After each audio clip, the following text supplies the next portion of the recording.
Ricky Senning's had a great career here for 4 years. Here's a guy that's an 18-year-old freshman, comes in and needs back surgery and couldn't play his freshman year, and to come back from that type of rehab was just outstanding, and shows that Ricky really loves football, and had a great career here. Was elected captain 2 straight years, and came out probably with one of his better performances on Saturday individually, and had 12 tackles, had a big pass breakup.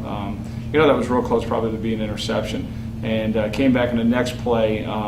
Where it was if you will, a trick play, I guess, where they hold the tight end and release him late and goes in the opposite direction of which way the quarterback's going, and then try to leak him out late. And Ricky read it and did a great job of making a tackle, and that's Ricky for you. I mean, he's a heads-up player. He's a very smart football player. Puts himself in great positions for success, and it showed on those 2 plays in a row on Saturday. So I couldn't be happier for Ricky and more proud of the individual performance he was able to have in his last game. It's a great honor because I think we have it's not just, I know they elect 3 captains, they have a game captain every week, but there's captains all over the field at every position group, and freshmen too. They come in and they show great leadership and great poise, and it really could have been anybody. But for them to elect me 2 years in a row, I think it's a great honor. I try to lead by example, but like I said, it's a humbling experience, and I take great pride in it, and very, very thankful for it.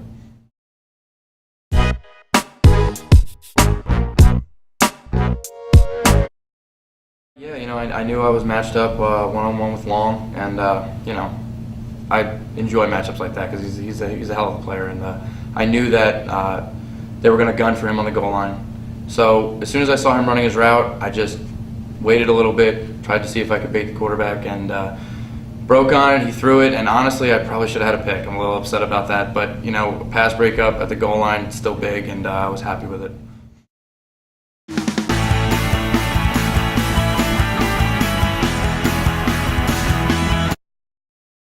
The very next play, I figured, again, still matched up. I knew I had him, and right off the bat, he stayed in and blocked.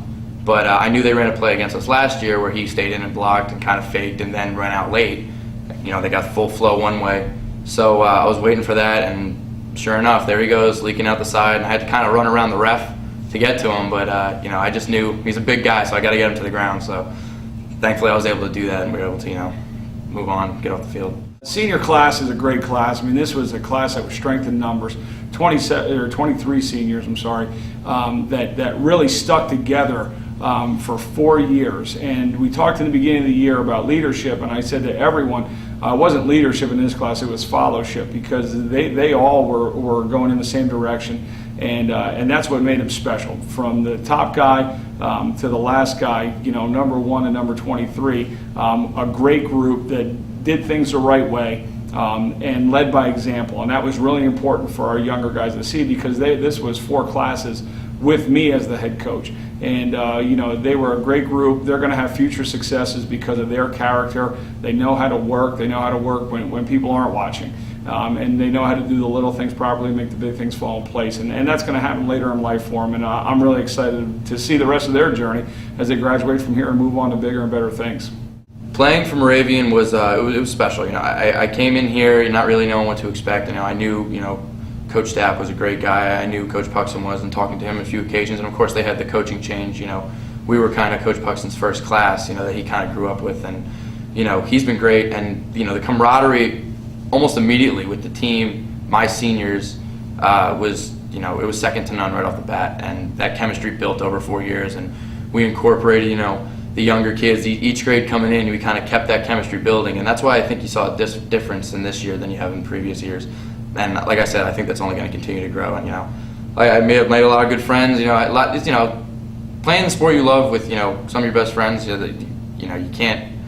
There's no greater feeling. So, as much as we would have liked to have performed better over the past 4 years, I don't have any regrets. Overall year, certainly finishing at 500 is not where we wanted to be, but it's much better than where we were. And I think we've turned a corner as a program right now, and we're excited about the future. with everything. And like I said, a lot goes to the senior class and what they did in the 4 years here and really led the way this year.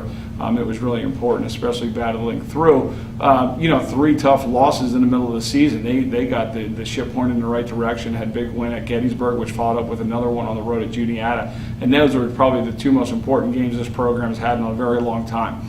To get us over 500 there.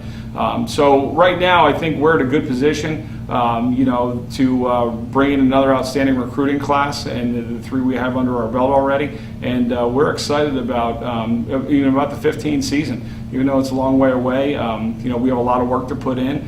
We need to stay healthy through the off season and through the summer, and we're excited about challenging for a Centennial Conference Championship next year. On a personal level, I feel there was a lot more I could have done. I feel like, I'm okay with it, but, I feel like I could have done a lot more because it could have put us in some better situations. And that's on me. That's just me being hard on myself. But, as a team, I think we made some great strides. Obviously, you want to go 10-0. You want to beat the Johns Hopkins. And, there was a couple games I think we let get away from us that we definitely could have won. And, but I think that this is just the beginning, as far as Moravian football really making the jump from the last, 3 seasons that I was here.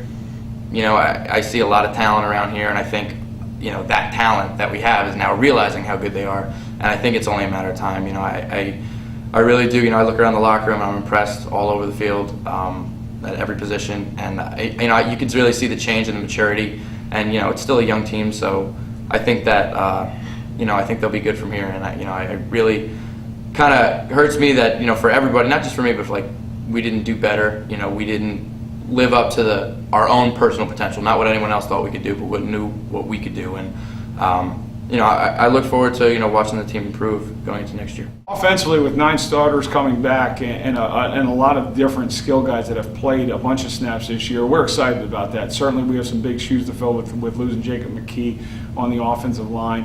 Sam Boyer and Tom Natoli, played some big roles at the wide receiver spot this year, and those were 2 guys that were tireless workers that showed a lot to the freshmen and how to work, and what it means to do the little things properly.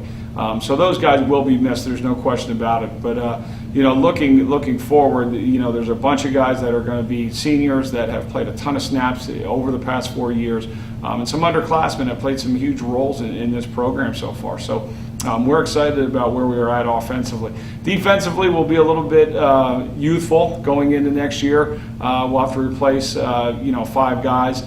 With bringing 6 back, and the heartbeat of the team, Kevin Bracken, will be missed inside. So someone's going to have to go in there and not necessarily replace him, but take over that role. And because Kevin was able to do that, he was able to control the front and also be that motivational guy in the back. And so that's going to be a big shoes to fill. But like I said, we're not looking just to replace him, but someone to take over to be able to have that motivation, that energy and enthusiasm to do some good things. And to lose Ricky Sinning and Chris McGrath, that's those 2 are the ones that really kind of stirred the drink this year in the back. And with Anthony Orlando coming back, that's great. Noah Miller and Jimmy McCarthy coming back. We feel really good about those guys, and we have about 15 other defensive backs that are really going to compete well next year. And then defensive line-wise, John Snyder is going to be healthy, coming off an injury this year. Ryan Peischer's back. Dan Bracken has played a lot of snaps. Jason Borso, and a couple other guys up front. So we will be, have some new faces there, but certainly some guys that have played some spots for us this year that we expect to take another jump heading into the 15th season.